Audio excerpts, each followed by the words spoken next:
hermanitos y hermanitas, una vez más estamos aquí con ustedes en cuarto año de Escuela de Pastoral. Hoy nos corresponde la lección número 19. Antes de dar inicio a nuestra lectura, te invito a que te suscribas a este canal y que compartas este tema con algunos hermanitos. También regálame un like para que podamos seguir estando en esta plataforma. Bueno, el tema de hoy, la colaboración imprescindible. En la conquista del reino de Dios, el laico es la reserva omnipresente. Continúa de la lección 18, sis as son ecules. 49. El catequista, caso clásico del apostolaico. Una palabra sobre el empleo de los catequistas. Asia y África cuentan con 1.500 millones de habitantes, unos 5 millones de católicos, con 20 a 25 mil sacerdotes y 74 mil catequistas. Si se añaden a ese número los ministros, que son a menudo los mejores catequistas, se llega a 100.000. El catequista representa quizá el caso más clásico de apostolado laico por la naturaleza misma de su profesión y porque suple la escasez de sacerdotes. Se calcula por los misioneros de África al menos que un misionero acompañado de 6 catequistas consigue más que 7 misioneros.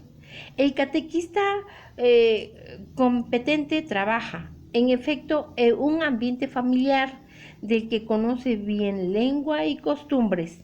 Se pone en contacto con los individuos mucho más fácilmente que un misionero que viene de lejos. 50. De los laicos que salen a ayudar en misiones, 12 obras de esta clase. Los catequistas son, por lo tanto, apóstoles laicos autóctonos, pero existen además un apostolado de laicos y de ayudantes laicos misioneros extranjeros. Médicos, ingenieros, trabajadores manuales de diversas profesiones quieren apoyar en las misiones la labor de los sacerdotes con su ejemplo y su actividad profesional, sobre todo en la formación de los indígenas. Al mismo tiempo que su formación profesional o después de ella reciben una formación espiritual con vistas a su actividad misionera, existen en la actualidad 12 de estos movimientos u otras coordinadas por su secretario general que tiene su sede en Milán.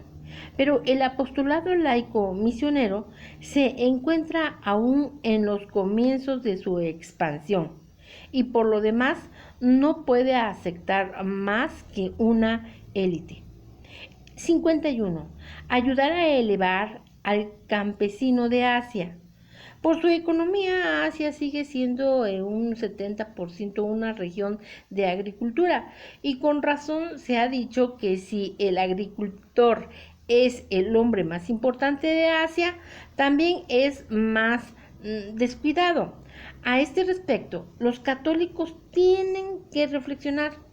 En las Filipinas, los laicos católicos que con el sacerdote se ocupan de la elevación social y religiosa de los agricultores son los apóstoles laicos más despreciados.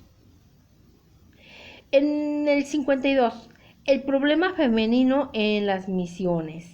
Las mujeres de Asia y África ofrecen el apostolado laico femenino incontables ocasiones para su acción en escuelas de todo tipo, en la lucha contra los matrimonios forzosos, el divorcio y la poligamia. Del mismo modo, sucede para la preparación de las jóvenes para el matrimonio, que es llevado a cabo con fruto por religiosas. Por ejemplo, en Hong Kong, en el Congo belga y en Uganda, y para la formación de grupos de mujeres católicas que te ayudan recíprocamente y que prestan su caritativa ayuda a las mujeres no católicas de su barrio. Un apostolado difícil, indudablemente, es el de las mujeres, pero igualmente lleno de esperanza, ya que todos los territorios de misión en donde el catolicismo se ha desarrollado, la experiencia demuestra que la dignidad femenina es más respetada. 53. Actividad católica plena en las nuevas cristiandades de la misión.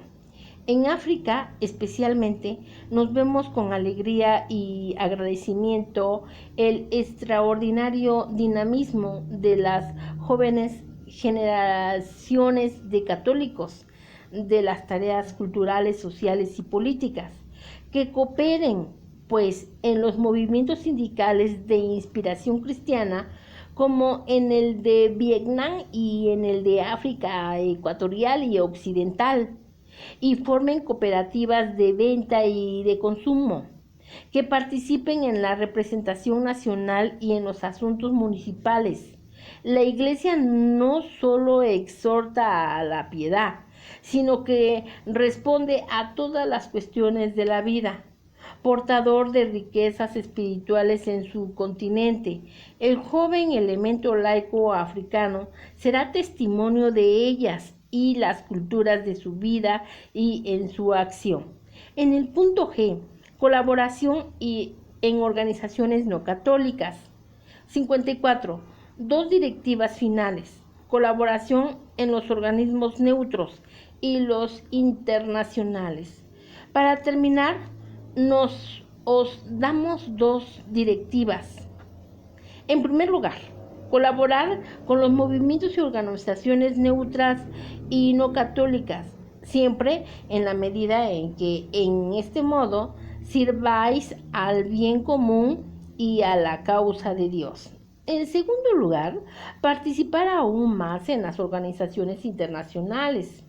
Esta recomendación nos dirige a todos, pero concierne de modo especial a los técnicos en agricultura. Conclusión: ejemplos, formas y funciones del apostolado.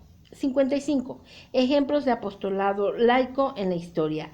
Siempre hubo en la Iglesia de Cristo un apostolado de laicos, santos, como el emperador Enrique II, Esteban, el creador de Hungría católica, Luis IX de Francia, eran apóstoles laicos, aun cuando los comienzos no se hayan tenido conciencia de ello.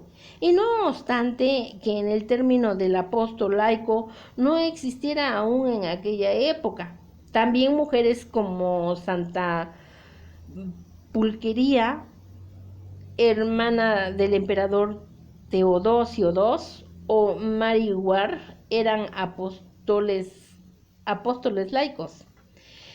56. Hoy se habla más de él porque es más necesario y más organizado. Si hoy esta conciencia se ha despertado y si el término del apóstol laico es uno de los más empleados, cuando se habla de actividad de la Iglesia es porque la colaboración de los laicos con la jerarquía no fue nunca tan necesaria como ahora, ni fue practicada de manera sistemática. 57. 1000 formas diversas de apostolado. Esta colaboración se traduce en 1000 formas diversas, desde el sacrificio silencioso ofrecido por la salvación de las almas hasta la buena palabra y el ejemplo, que obliga a la estima de los mismos enemigos de la Iglesia y hasta la cooperación de las actividades propias de la jerarquía, comunidades a los simples fieles, hasta las audacias que se pagan por la propia vida, pero que tan solo Dios conoce y que no figuran en ninguna estadística.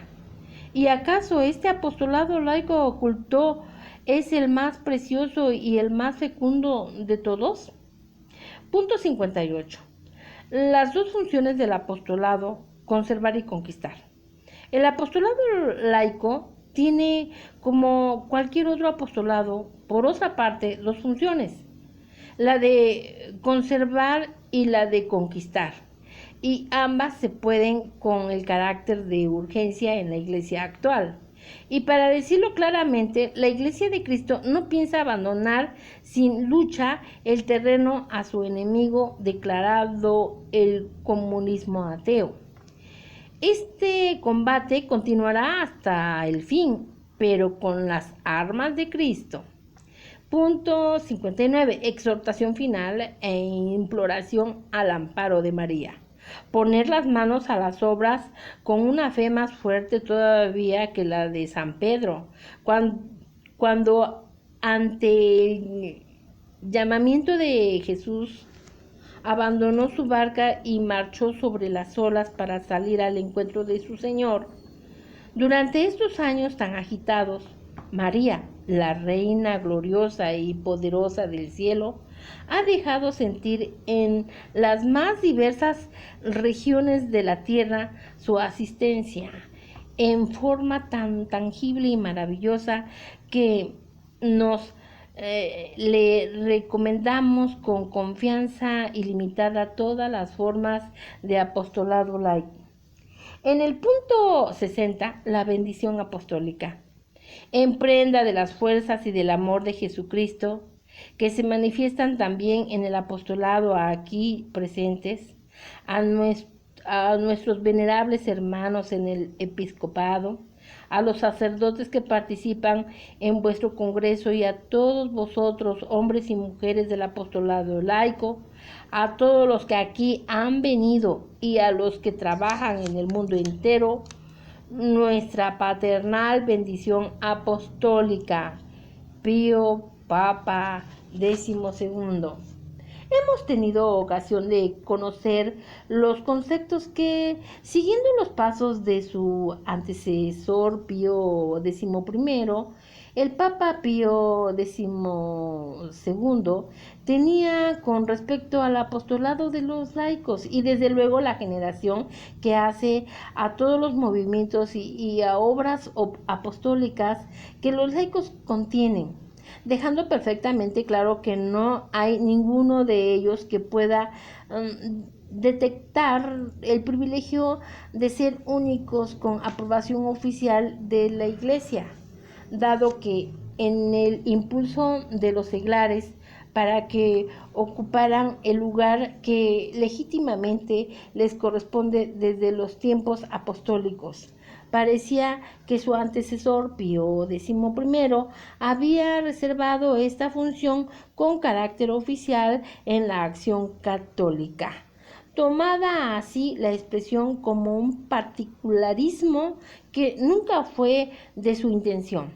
Una vez dejando claro esto, Pío XII enfoca sus enseñanzas sobre la acción pastoral de la Iglesia, las obras misioneras y las actividades apostólicas que han de compartir los laicos con la jerarquía para llegar a la conclusión de que todo esto el laico tiene que actuar en solidaridad con los obispos y sacerdotes. Desde luego, se nota claramente que el Papa habla al pueblo de Dios refiriéndose a una época ya lejana para nosotros, pero de modos en su enseñanza pueden ser referidas a la nuestra, sobre todo tomando en consideración la nueva problemática que enfrenta la Iglesia e invita a los laicos a aceptar los retos que se encaran a la fe y la caridad. Aún no han llegado los días del Concilio Vaticano II ni su rico acervo de doctrina, disposiciones, instrucciones y advertencia dejados en los documentos conciliares, pero un análisis pormenorizado deja de entrever que la influencia de Pío XII se dejó sentir en todo esto, particularmente cuando habla acerca de cómo puede que el laico tomar más injerencia en la vida de la Iglesia. Muy concretamente, en la vida parroquial, propone, sin delineaciones bien definidas todavía, sugerencias que más tarde el Vaticano II habrá de aprovechar y de llevar adelante para que ya en el posconcilio en el pontificado de Pablo VI, vayan tomando formas las disposiciones que hoy enriquecen a la Iglesia, convirtiendo en realidad múltiples formas de servicio eclesial por parte del laicado. Empero en su espíritu misionero, o espero en ese espíritu misionero de los laicos, la materia de la que habla con más énfasis Pío XII, el análisis tan pormenorizado que hace del estado de cosas en que se encuentra el mundo de su tiempo, para lo cual se detiene a contemplar este mundo describiendo por ambientes, actores y hasta continentes, con fin de invitar al lector a acompañarlo a descubrir la problemática y de las posibilidades que se ofrecen al misionero, al catequista y a todo fiel cristiano con el espíritu apostólico para lanzarse a la acción. Lógico, no puede abarcar la situación actual ni sus nuevos problemas, pero evidentemente señalando rutas de acción. No dejó una herencia inapreciable de enseñanzas que debemos aprovechar. No cabe duda que Pío XII vislumbró desde lejos las posibilidades apostólicas que guardaba el laico para que, llegado el momento, ocupara su lugar como en los tiempos apostólicos, cuando eran seglares los que acompañaran a los apóstoles en las primeras empresas por los caminos de Judea, Asia, África y Europa, de todo lo cual conservamos como precioso aporte de información los hechos de los apóstoles y las cartas que nos llegaron de algunos de ellos. Si los laicos de los primeros tiempos de la Iglesia fueron los primeros misioneros sirviendo al lado a los apóstoles, no tenemos por qué excusarnos nosotros. Juan Pablo XXIII y el Concilio Vaticano II, nada describe mejor las intenciones que movieron al Papa Juan XXIII al convocar a la celebración del Concilio Vaticano II que el contenido de la Constitución Apostólica Humanae Salutis, por lo que el pontífice convoca a la celebración del Concilio Vaticano II el 25 de diciembre de 1961. En este documento aparece con toda claridad la intención que le mueve de incorporar a la acción católica y misionera a todos los miembros de la Iglesia, mencionando en varias ocasiones el concurso de los laicos. Leamos con detenimiento este primer documento que, sin duda, nos permitirá adentrarnos con más conciencia al estudio de todos los demás documentos conciliares que atañen en particular a los seglares.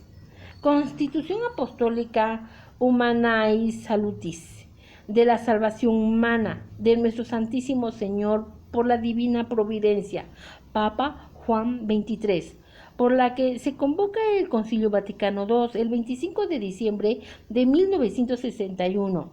1. El reparador de la salvación humana, Jesucristo, quien antes de salir a los cielos ordenó a sus apóstoles predicar el Evangelio a todas las gentes. Les hizo también, como apoyo y garantía de su misión, la consoladora promesa: mirad que yo estoy con vosotros todos los días hasta la consumación de los siglos, en Mateo 28:20. Esta gozosa presencia de Cristo, viva y operante en todo tiempo en la Iglesia Santa, se ha advertido sobre todo los periodos más agitados de la humanidad. En tales épocas, la esposa de Cristo se ha mostrado en todo su esplendor como maestra de verdad y administradora de salvación. y ha hecho ver a todos el poder extraordinario de la caridad, de la oración, del sacrificio y del color soportados por la gracia de Dios, todos los cuales son medios sobrenaturales y totalmente invencibles, y son los mismos que empleó su divino fundador, quien en la hora solemne de su vida declaró: confiad, yo he venido al mundo. Juan 16:33. Situación de la humanidad y de la iglesia de hoy. En el punto 2. La Iglesia asiste en nuestros días a una grave crisis de la humanidad que traerá consigo profundas mutaciones. Un rodén nuevo se está gestando y la Iglesia tiene antes sí misiones inmensas como en las épocas más trágicas de la historia, porque lo que se exige hoy en la Iglesia es que infunda en las venas de la humanidad actual la virtud perenne y vital y divina del Evangelio.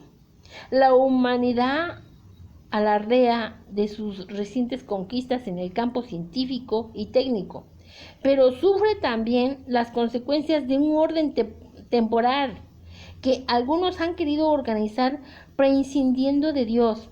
Por esto, el progreso espiritual del hombre contemporáneo no ha seguido los pasos del progreso material.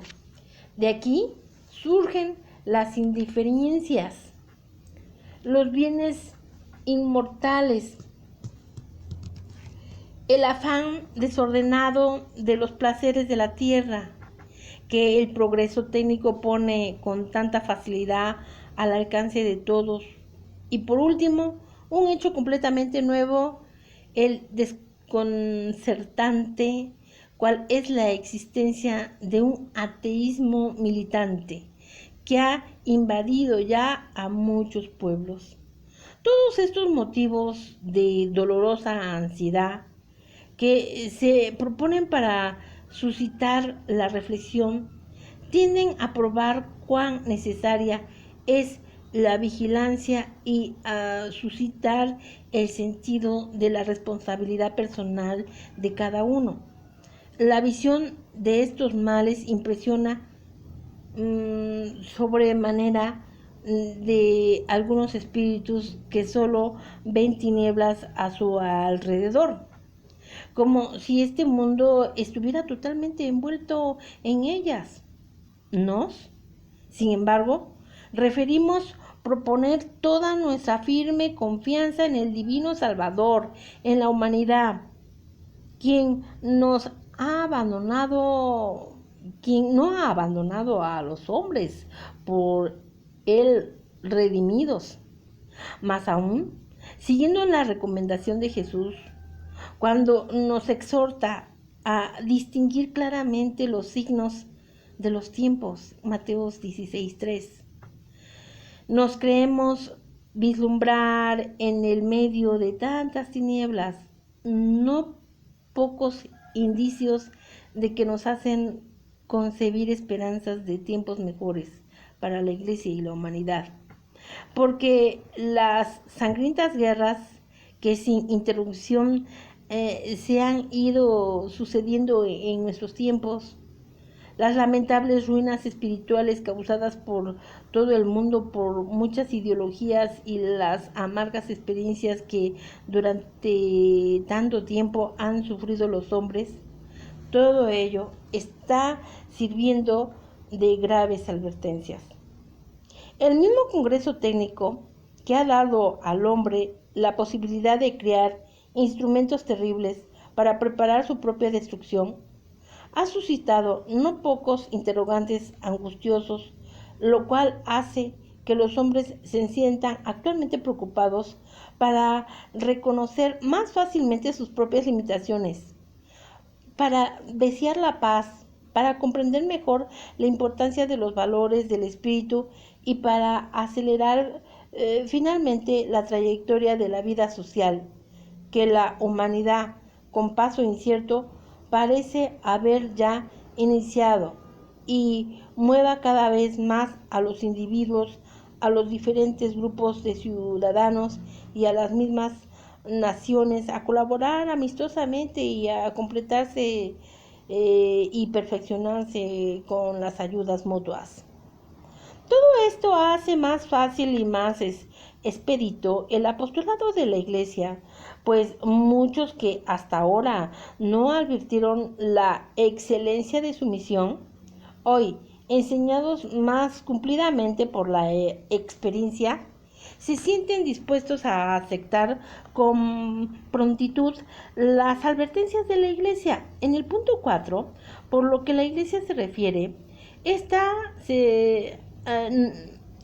no ha pertenecido en modo alguno como espectadora pasiva ante la evolución de los pueblos, el progreso técnico y científico y las revoluciones sociales. Por lo contrario, los ha seguido con suma atención. Se ha opuesto con decisión contra las ideologías materialistas o las ideologías que niegan los fundamentos de la fe católica y han sabido finalmente extraer de su seno y desarrollar en todos los campos del dinamismo humano energías inmensas para el apostolado, la oración y la acción. Por parte, en primer lugar, el clero, situado cada vez más a la altura de su misión por su ciencia y su virtud, y por parte, en segundo lugar, del laicado, cada vez más consciente de sus responsabilidades dentro de la Iglesia y sobre todo de su deber de ayunar a la jerarquía eclesiástica.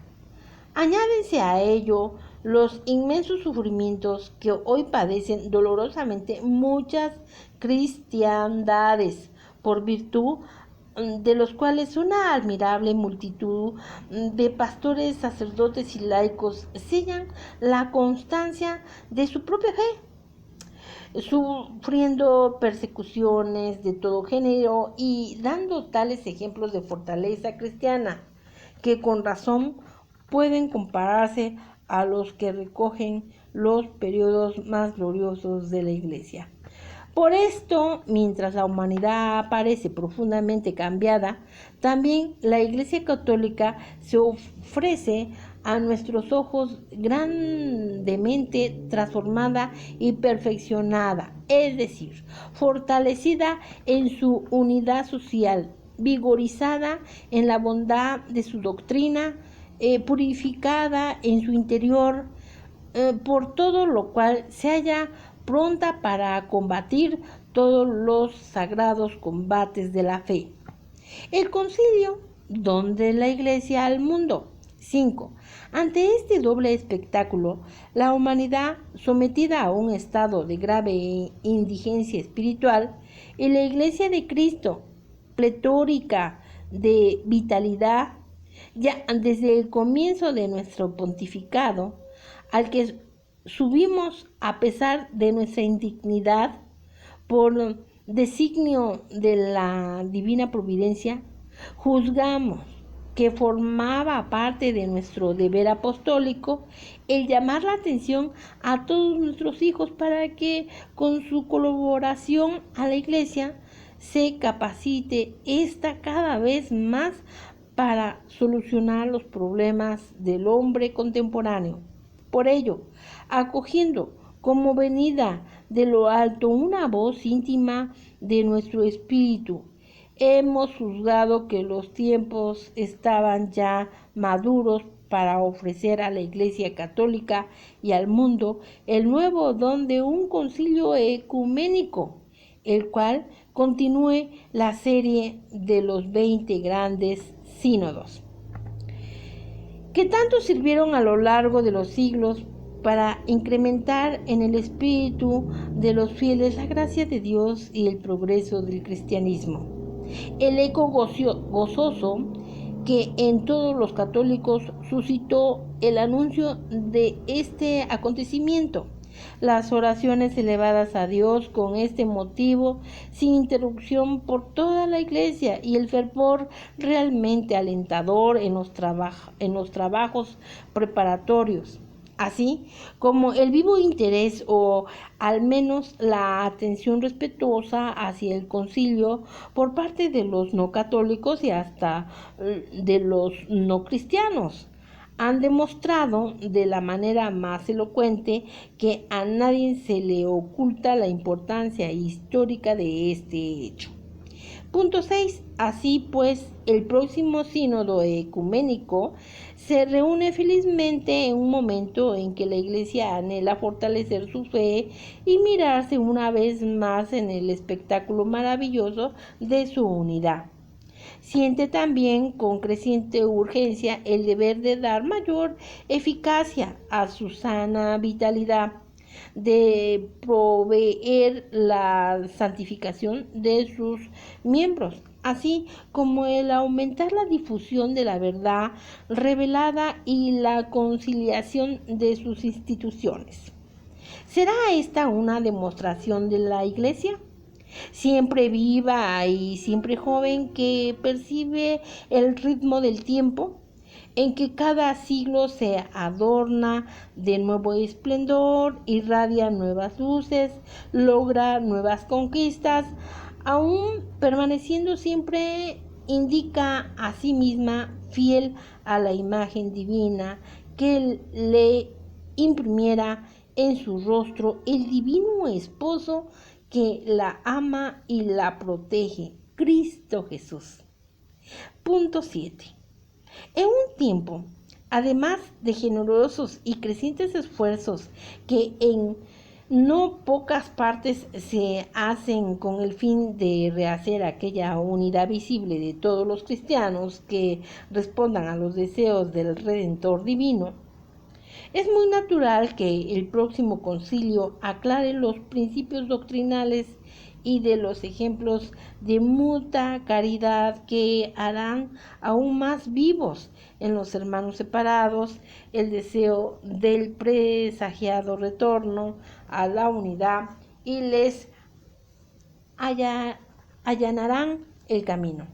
El punto 8. Finalmente, el próximo concilio ecuménico está llamado a ofrecer al mundo extraviado, confuso y angustiado, bajo la amenaza de los nuevos conflictos espantosos, la posibilidad para todos los hombres de la buena voluntad de fomentar pensamientos y propósitos de paz, de una paz que pueda y debe venir sobre todo de las realidades espirituales y sobrenaturales, de la inteligencia y de la conciencia humana, iluminada y guiada por Dios, creador y redentor de la humanidad.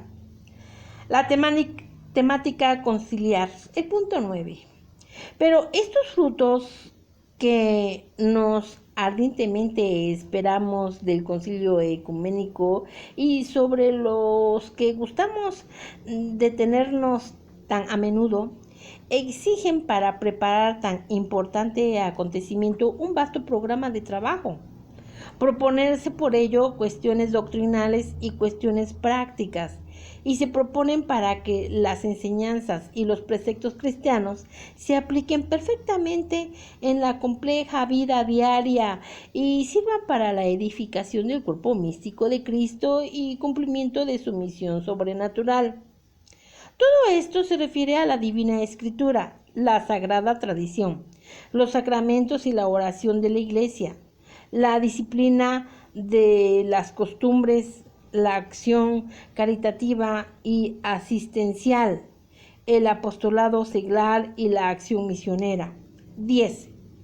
Pero este orden sobrenatural debe de tener máxima eficacia sobre el orden temporal que, por desgracia, termina tantas veces por ser el único que ocupa y preocupa al hombre, porque en este tiempo también han demostrado ser la Iglesia mater et magistra, madre y maestra.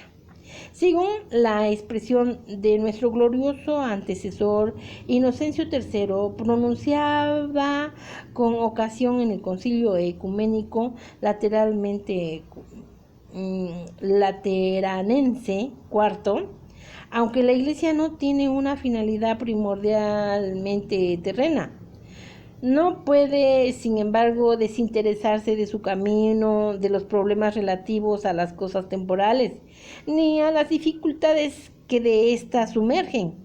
Ella sabe cuánto ayudan y defienden al bien del alma aquellos medios que constituyen a hacer más humana la vida de los hombres, cuya salvación eterna hay que procurar. Sabe que, iluminando a los hombres con la luz de Cristo, hace que los hombres se conozcan mejor a sí mismos, porque los lleva a comprender su propio ser, su propia gran dignidad y el fin que deben buscar. De aquí la presencia viva de la Iglesia, de hecho o de derecho, de los actuales organismos internacionales y la elaboración de una doctrina social sobre la familia, la escuela, el trabajo, la sociedad civil y finalmente sobre todos los problemas de este campo. Se ha elevado a tal prestigio el magisterio de la Iglesia, que su grave voz goza hoy de gran autoridad entre los hombres sensatos, como intérprete y baluarte del orden moral y como defensora de los deberes y derechos de todos los seres humanos y de todas las comunidades políticas. Hermanitos y hermanitas, hemos terminado la lectura. Bueno, esta lectura fue ofrecida para todos aquellos, ofrecidas a nuestro Señor Jesucristo, para todos los enfermitos que tengas en casita, para todos tus problemas que puedan haber y para todas esas preocupaciones de esos padres lindos, de esos abuelitos preciosos que nos están escuchando. Bueno, te invito a que te suscribas al canal, me regales una manita arriba, compartas este tema y no se te olvide poner en los comentarios si participo en la rifa del 24 de diciembre para que se te tome en cuenta. Gracias, que tengas bonito día. Nos vemos. Hasta la próxima.